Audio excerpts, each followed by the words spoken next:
Hi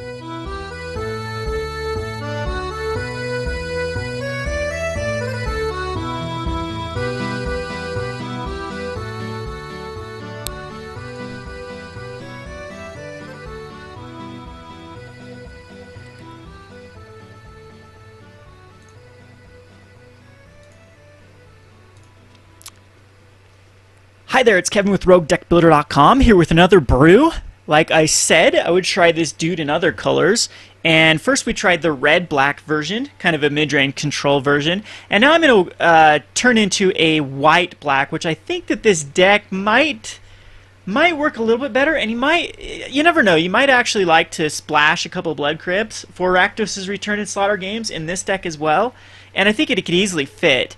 As 3-color wouldn't be too hard. I mean, you're mostly mono black, and then you just have to rely on like Liliana finding that blacks or the red source, the Blood Crypt, or you could play cards like Rakdos Key Rune as another way to find the black or the red source to cast Rakdos' Return.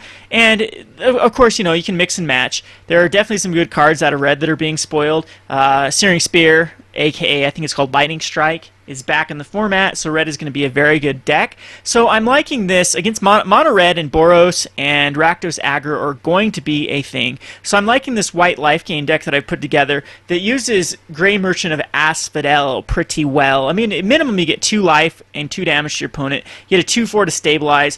I'm comparing this to kind of a mini Thragtusk, of course not as powerful, but it's got a lot of reach, especially like I said, if you go to like Underworld Connections is out, and this guy, that's 4 life and 4 damage and a 2/4 body. That's not too shabby. In fact, this dude can block things that Thragtusk couldn't block, like 3/3s. The 3/1 Lifebane Zombie it can block. It can block, well, Hellrider's not a thing anymore, but it can block anything. What's another 3 toughness, like Centaur Healer, the new Wolf it can block, or at least trade, or yeah, it can block until it goes monstrous. But just a bunch of cards this dude can actually block and survive. So you never know. It might be in that aspect a little bit better than a 5/3, other than you don't get another 3/3 token after it dies. So anywho, let's go on to the actual deck that as you can see, it looks very similar. Land bases, I'm using 4 Godless Shrines. These Orzhov Guildgates are actually the new temple. This scries. It's more powerful than the regular Orzhov Guildgates. Then I've got 3 regular Orzhov Guildgates in here. So it's a total of, we're going to go with 11 ways to get white.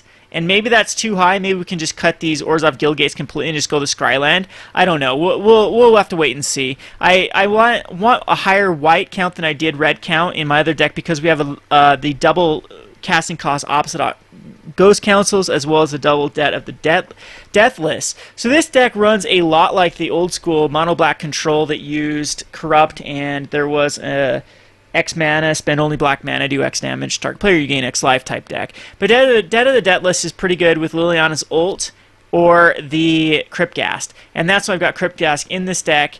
The Extort's not too bad with the amount of like Thoughtseize late games, Devour Flesh, Doomblades, Hold the Price. Again, this removal package will definitely change depending on the meta. I am going to go out on a limb right now and say that Naya or even Bant still has the Ascendant Archmage, isn't it? Or Ascendant something. It's a 3/2 flying hexproof for 4 mana. That's not bad at all. That's a good replacement for guys staying trapped in the hexproof deck. And they're getting some other hexproof cards. The Wolf, the 3/3 Wolf that goes monstrous, turns into a 4/4 hexproof indestructible. I'm going to say right now that hexproof either Bant or Naya with Madcap skills, and even the indestructible 4/4 or 2/2 indestructible dude in Naya is not a bad choice. Or then you can, if you go Naya, then you have access to, like I said, Madcap skills, a few other decent, like Lightning Talons is okay, but you get some pretty good red cards in the mix. So that is going to be a deck. So Devour Fleshes, of course, are going to be something to watch. And if that is going to be the biggest deck, then you can just run 4 Devour Flesh, and if you have access to Far and Away as well.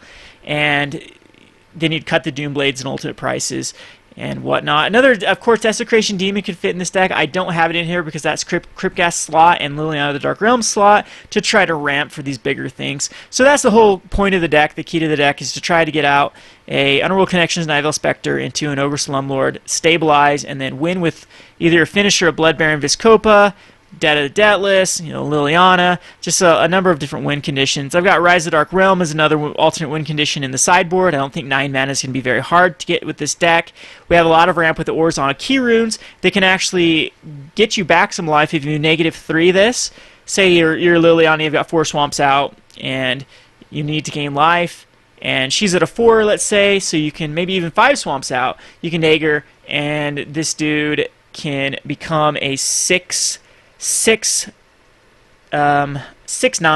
lifelinker, stabilize, get you back in the game, and hopefully then you can start casting these other big bombs. What I like about the white version is you have access to Sin Collector and of course Asphodel. Asphodel's very hard for your opponents to get rid of, and then you have access of course to Lifebane Zombie. And I like Illness of the Rank. I'm going to say tokens are going to be a big thing, and you've got access to this or Ratchet Bomb. I kind of like Illness of the Rank a little bit better. And if I've got another Doomblade in the side, of course that could be anything else. Blind Obedience against any Haystack. And I have a Corrupt, another Corrupt in here, as you can pair it with the Dead of the Deathless. You can go more Corrupts, less Dead of the Deathless. I mean, it's totally up to you what you go. But I mean, this is a great little control package here with the 4 Thoughtseizes, Devour Flesh, Doomblade, so at price. You could definitely put Duresses in the sideboard instead. It's definitely going to be, I don't know how Night Veil Spectre is going to work here. I think it's going to work very well, actually, as if you can get out and protect it, it'll get you incremental card advantage, and then you can start casting. Cool thing with Liliana, if you really want Night Veil Spectre, you can put a 1 of Watery Grave, a 1 of Watery Grave, a 1 of Blood Crypt, and a 1 of the Tomb, and then you can actually synergize it with Night Veil Spectre to be able to cast everything. But, we'll look at the other color strategies. I still have green and I still have blue to try with this kind of black control shell here. I mean, these guys, this type of thing. So this is my second attempt. I really like this one. I really like the Dead of the Deathless kill condition. Like I said, one of my favorite decks of all time is back in Torment with the Crypt. The land that 2 and tap add black mana for every swamp you have. I mean, I don't think the new spoiled land where it says add black for every of these black mana symbols you have will be that decent in this deck. Maybe I'll try a 1 of, because I mean, you have to have your Night Veil Spectre stick, you have to have your Underworld Connection stick, you have to have your Liliana stick, all these things, and then really late game it might actually get you a lot of mana advantage. I mean, you'd have to like double Night Veil Spectres out. That'd be still only 4 mana. 4 excess mana, well actually 3 because you're tapping the land that would have been another land. So I'm just not liking it. It might see some legacy play in the elves and whatnot, but in this deck I don't think it actually will be decent. So let's go on to let's just look back at here, the Grey Merchant of Asphodel. Some of the other spoil cards I like that could go in this deck are definitely Read the Bones. You could use this, scry 2, then draw 2 cards, you lose 2 life. I really like this card a lot. I like it a lot better than actually the Sign in Blood, because you get a look at the top 2 cards, decide if you want them. So it's really going through like 4 cards.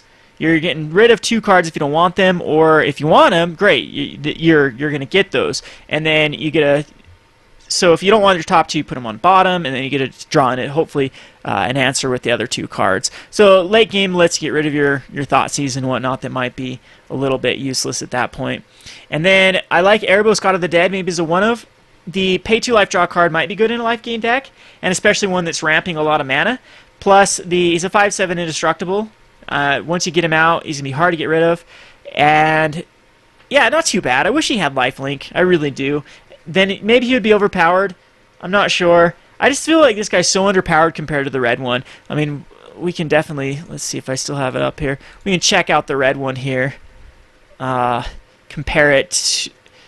Let's see, he's Perforos. This dude right here.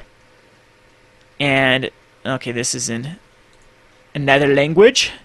We'll read it here. So as long as your devotion counter to red is less than 5, it isn't a creature. And just this ability, the indestructible ability, and when a creature comes into play, deal 2 damage. But anyway, just thought I would put my 2 cents out there that I'm very sad that they missed the ball here on Erebos. I think he would have been a great card in this deck. And who knows, you might still want to play him.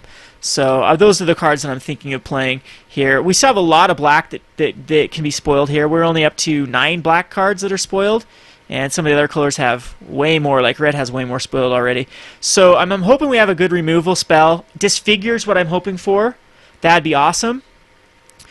And then we have, I mean, Dark Betrayal is not too bad to put in your deck against anti-black cards. It's a good 1 mana kill Desecration Demon.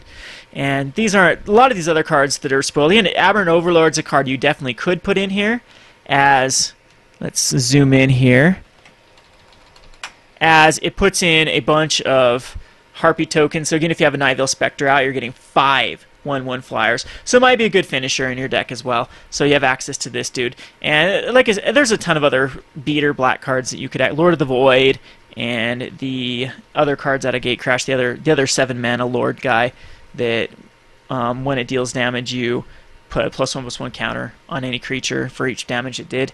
Anyway, that is just the deck. Let's go over real quick and look it over again. We got pretty much the land count here. 25 I think is good with 2 Orzhov Key Runes, Liliana, and Cryptghast. We've got Thoughtseize, we've got 6 removal, we have the Key Rune to ramp, Underworld Connections for card advantage, Nightveil Spectre for card advantage as well.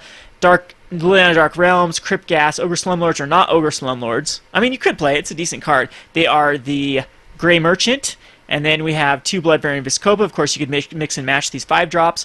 And then I have 3 dead of the deck list. You could actually go down to 2 and add a land, or who knows. Like I said, a lot of different cards you could play. Anyway, I hope you enjoyed this. This is Kevin with Roguedeckbuilder.com. Thanks for watching.